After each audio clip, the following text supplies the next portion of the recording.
Good morning, ladies and gentlemen. Darby Allen, Regional Fire Chief, Director of Emergency Management. Thanks for coming here today. We're going to be providing an update on the current fire situation in McMurray. If I could call Madam Mayor to come up and say a few words first, please. Thank you, and good morning, everyone. Here we are on another day that's filled with heat, sunshine, and a little smoke in the air. And today, of course, being World Asthma Day, and it's ironic that we have the circumstances here in our community that makes me think that the folks that are affected by any of the pulmonary difficulties, cardiovascular difficulties, or anybody in general that's now starting to get the tickle in the back of their throat, still continue to monitor your health and take the measures that you need to be safe in terms of your own personal safety. When we look at what the occurrences overnight have yielded, we were delighted to be able to allow the residents of Prairie Creek to be able to go back to their homes and shelter in place. And I think the shelter in place is particularly important for people to remember. You always need to have an emergency plan. As we've seen, the conditions change quite rapidly, and you'll hear an update very shortly from our friends about what actually happened overnight. But we know that the fire has grown. It's estimated to be about 2,600 hectares versus the 1,285 that we had yesterday.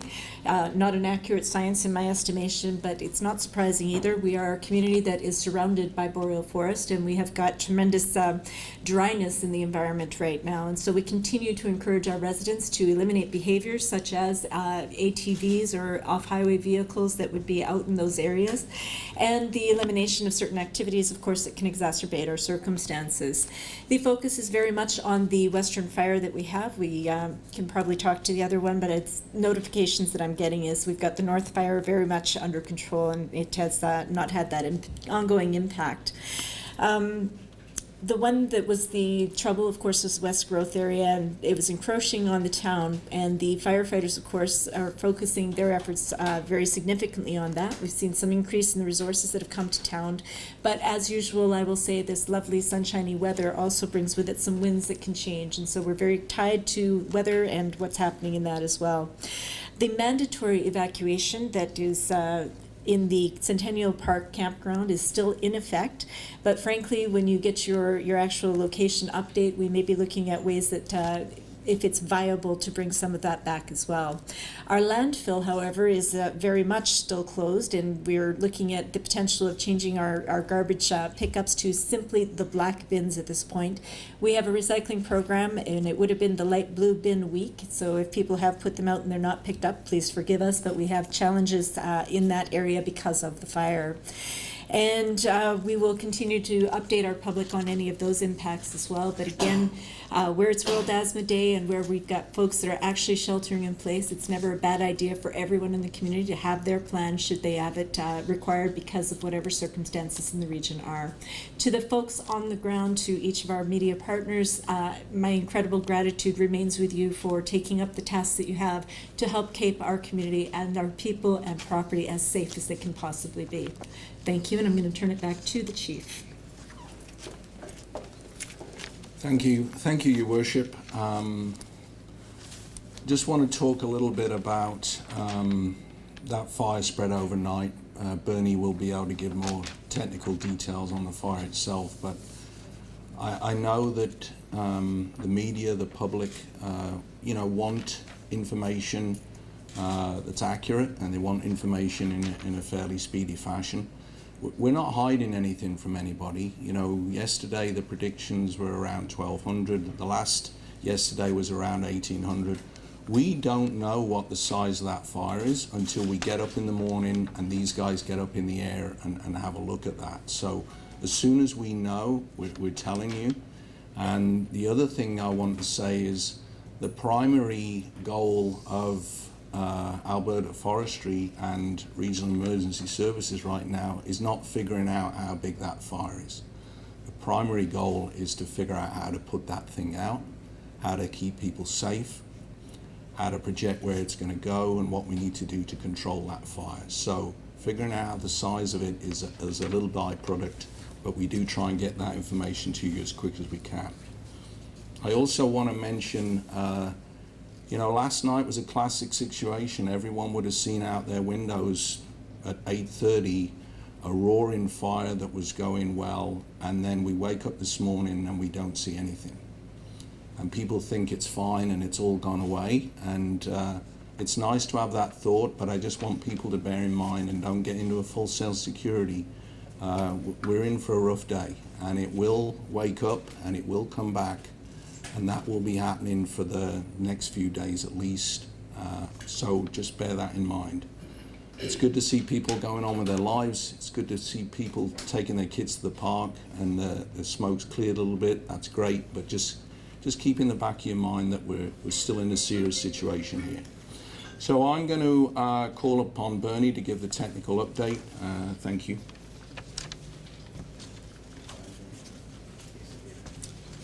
Good morning. Thanks, Chief Allen, and thanks to Mayor Blake. First off, I just want to extend my appreciation to the Regional Municipality of Wood Buffalo for all of their assistance during our efforts. It's been extremely challenging for us and for the municipality, and the cooperation has been outstanding. I'll give you a brief update of what's happening right now.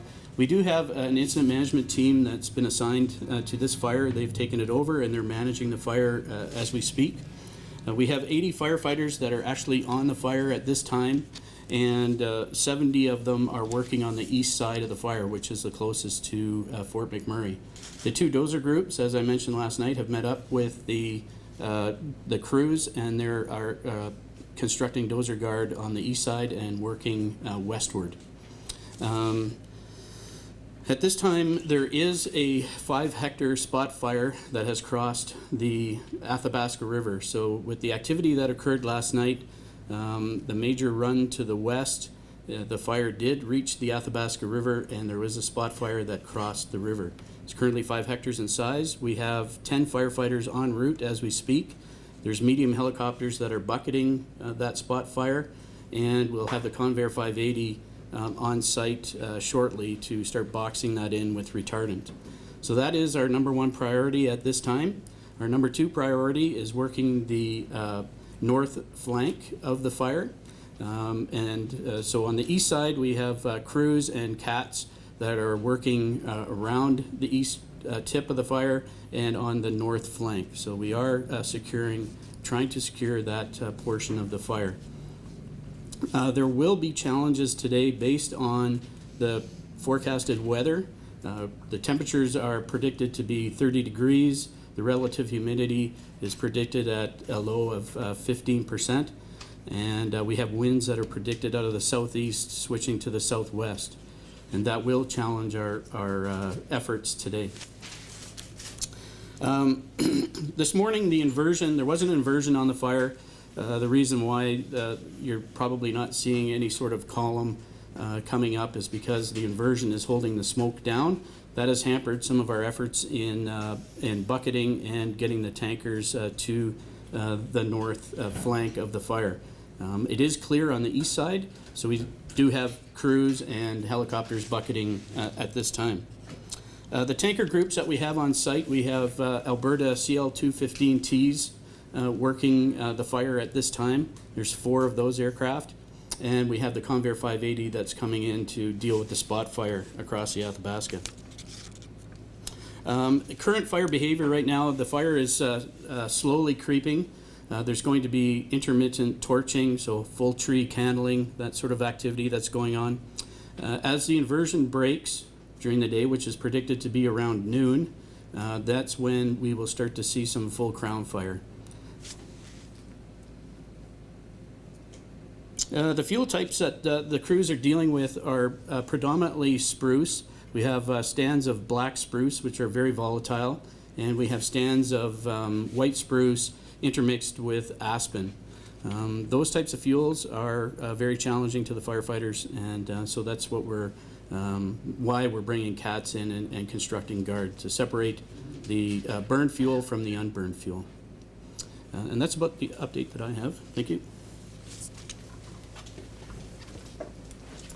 Thanks very much, Bernie. I did want to clarify from what the Mayor said as far as the North Fire. The North Fire is for all intents and purposes, out right now. We have a couple of guys on scene there just monitoring hotspots and things, so we're not concerned about the north fire at all. Obviously, the west fire is our main concern, our main priority, and that's what we're going to be focused on and have been focused on. So that's the information, and we'd be happy to take any further questions. You said it's going to be a rough day. What's the worst scenario? Well, the worst, I don't really want to talk about worst case scenario, but what we know is that the fire conditions are extreme. The humidity levels are going to be decreased quicker because the ambient temperature is hotter. So that means that the fire will be able to go more ferociously and quicker than in days previously. That was similar yesterday. Today will be the same, and then it looks like from the predictions tomorrow will be the same too. So, you know, the scenario is that the fire is able to get into areas that we can't stop it, but that's why Bernie said they're aware through the fire science where they need to focus, and they prioritize those areas based on their crews and availability. So, Darby, the north spot fire, how close is that to any residential neighborhoods like Thickwood or Timberlea? I believe 15. It's about 15 kilometers. So is it posing any risk? Like, could it spread towards neighborhoods? Well, anything can spread, but right now we're confident that we're focusing enough resources that we'll hold that there, and we don't want it to spread any other side of the river. Can you talk a little bit more about sort of the efforts of creating all the fire breaks and protecting the town, essentially? How much of the town do you feel is protected right now, given the work that the dozer crews and everybody's been able to do? At times we do look at predicting sort of containment percentages. I don't want to get into that at this time because of the current conditions. But our number one focus is the protection of Fort McMurray. So we do have our values, our human life and communities are the number one and number two priorities. So that's what our priority is. That's why we are focusing our efforts on those areas that are the closest to Fort McMurray. I think it's just because there's probably people that are quite curious. I know you've been focusing Yeah. your efforts to deal with this. How far have you come, though, Right. in getting those fire breaks in place, so that whatever happens this afternoon might, I mean, I guess Right. it doesn't, it still matters what happens this afternoon, but how much, are you going to be able to contain that? Right. Like I say, it's going to challenge us throughout the day. And at this point, we cannot say that there is any part or portion of the line that is 100% secure or contained.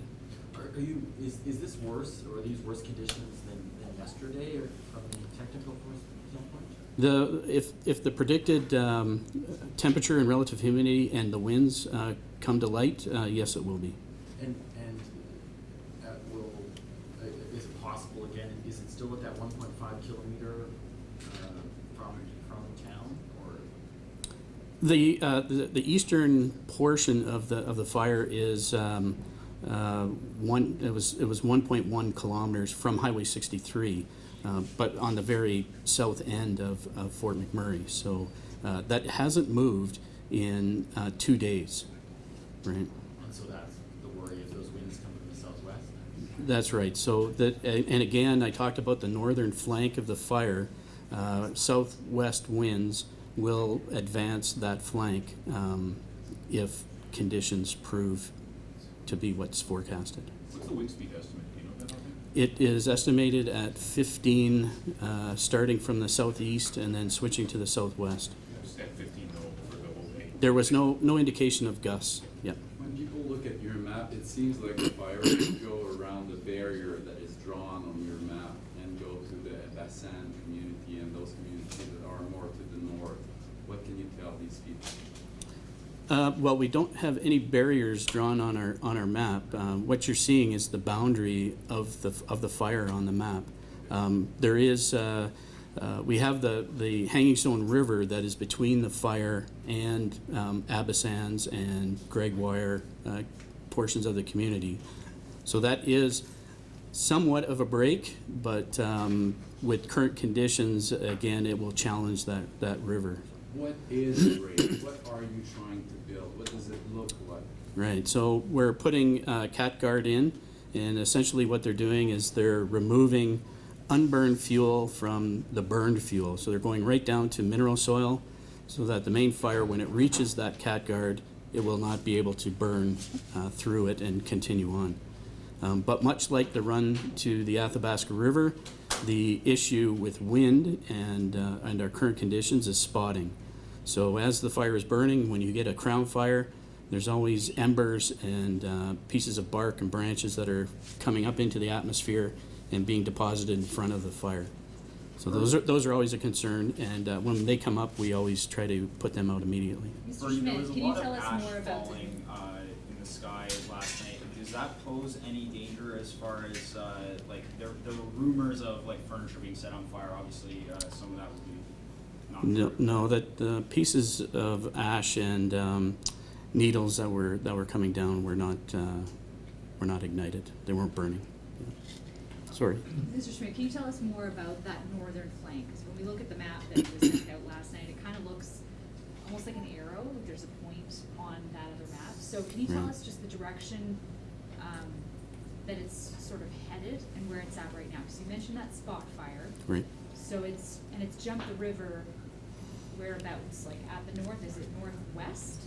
It's the fire run last night was pretty much due west. So because the line isn't straight, where you've seen the bend, that was where the fire was at the previous day, and then the winds and the current conditions pushed the fire directly west, and then it hit the Athabasca River, So that's and to it the stopped west. there. That's Stopped correct. there. Yes, But we have a spot fire that's jumped the river. you said. across the river. That's Across correct. the river, and that's at that west end. That's correct. Yes. Okay, so it's not at the north end, but now you're looking at the north, and there is a concern that it could shift toward town as it heads north? We still have a concern about the northern flank of the fire because of the fuel types that are in there, the coniferous fuel types, spruce and black spruce and white spruce. Those are volatile fuels, and so we do have a concern.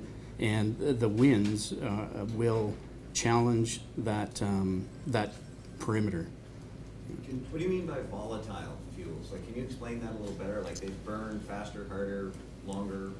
Again, Chief Allen talked about, and Mayor Blake talked about living in the boreal forest. The boreal forest is a fire-dependent ecosystem, and spruce trees, pine trees they like to burn. They have to burn to regenerate themselves. And those species have adapted to fire. Their cones have adapted so that they open up after the fire has left, and the trees have adapted that they, once they're old and decadent and need to be replaced, they're available to fire, so they burn. So, In terms of resources, again, I know you mentioned, but like, you're adding more though? You feel like that's correct. There's more resources being added every day. So obviously we can't. There's logistics around bringing resources in. We don't want to bring everything in all at the same time because we don't have places to put them. And as far as firefighters are concerned, our number one priority is safety of the firefighters. So before we put them on the fire line, we have to make sure that we've got a safe place to put them, that they can anchor into a location and work safely from there. just clearly, how many more air support or how many more choppers, planes? We have right now. We have 8 helicopters on site, and we have a heavy helicopter coming in, a Sikorsky S-61, and he'll be here by 3 o'clock. And his bucket holds somewhere in the neighborhood of 500 gallons. How much more is that compared to a regular chopper? A Jet Ranger is under 100 gallons, and then it just goes up from there. Yeah. Bernie, with concern on the northern flank, should residents in Beacon Hill and Abbotsford be prepared for a possible evacuation order? I'll leave that to the Regional Municipality of Wood Buffalo to comment on. But we are obviously in constant communications with the municipality on the fire conditions and providing them with information and predictions of what might happen. And But I'll leave it to Chief Allen to comment on, yeah. Let me just jump Sure. I think Bernie's right. Based on today, we'll be in a better position to advise any areas of the town site or Fort McMurray in general what may potentially be a threat. We will do those evaluations, but in general, people wherever they are living within this wonderful town should bear in mind that we're in a serious situation. So, you know, get your kits ready, bear in mind what, you know, if you get short notice, what you may do and what you may not do. We're a long ways off from that, but that's something for people to bear in mind. You know, there's been a lot of questions today for Bernie on, well, what do you do about this bit and what do you do about that bit of the fire? The reality is, as the fire grows inside, the complexity of fighting that fire becomes more difficult. It's not, it may be one fire, but there are different challenges with different areas of that fire. And our job is to prioritize those areas, try and ensure the safety of the people based on that fire attack. And it's complex and it's challenging, and the weather is not doing us any favors right now. But what I can tell you is we're here 24/7. We're working on very hard, and there's people throughout this organization and Bernie's organization giving everything they possibly can. So don't think we're not doing that. Darby, has anybody been harmed by fire, whether it's firefighters or community? No, we've had no reports, thankfully. No firefighters have been injured. No members of the public have been injured. So that's great. Can you take us through the day of one of these firefighters? How long are they working? How exhausting is it? Take us to the field. You guys in here.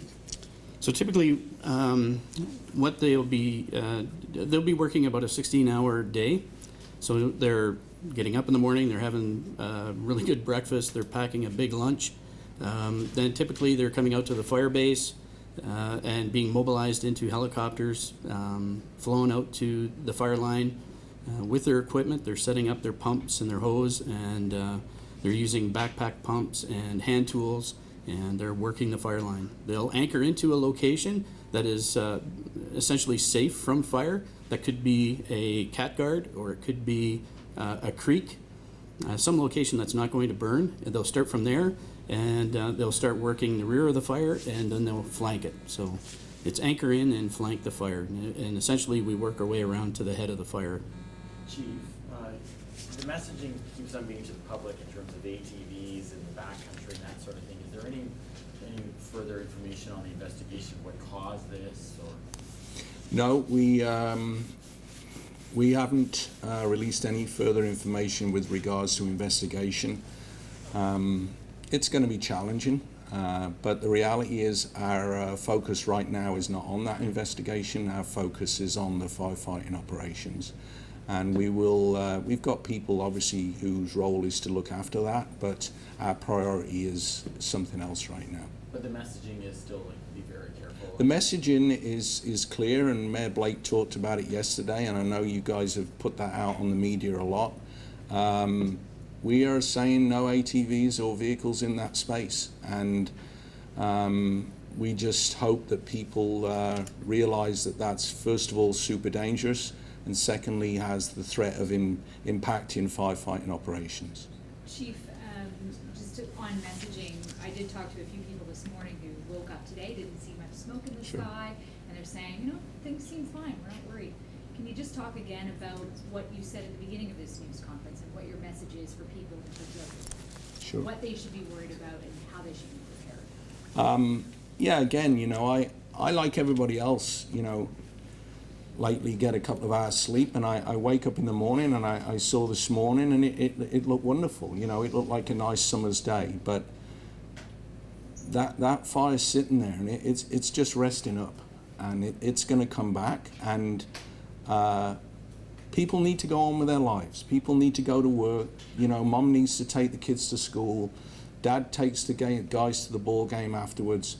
But just be cognizant that this is a serious situation, and have your home in order, you know what you need to do if you need to do it, and just be mindful that this situation can change in short notice, and we will be advising at every opportunity of what that situation is. But I just think it's important to people, you know, don't get up in the morning and think everything's fine, because it's really not fine. And when it's fine and there's no threat, we'll let you know. And when you say know what you need to do and when to do it, what do you mean by that? I think people need to have a little plan in mind. You know, if you were told that you had to leave your house in 2 days, what would you take with you, and where do you think you might go? I did want to mention, by the way, something I kind of forgot was I had a report, or we had a report, that a couple of people were sleeping in cars who had been displaced. I'm not sure why that happened, but that troubles me. We do have an evacuation centre. We do want to let people know that that evacuation centre is open 24/7. People can come down, register. There'll be somewhere for you to sleep. There'll be something for you to eat, something to drink, and please come down. Don't think you have to look after yourselves. We will look after you, and we'll do everything we can for you. So, all right, thank you very much. I believe there'll be another event scheduled for this afternoon at 4 o'clock. Not sure where that is right now. Right here? Okay, we like here today, I guess. All right, thank you for your time.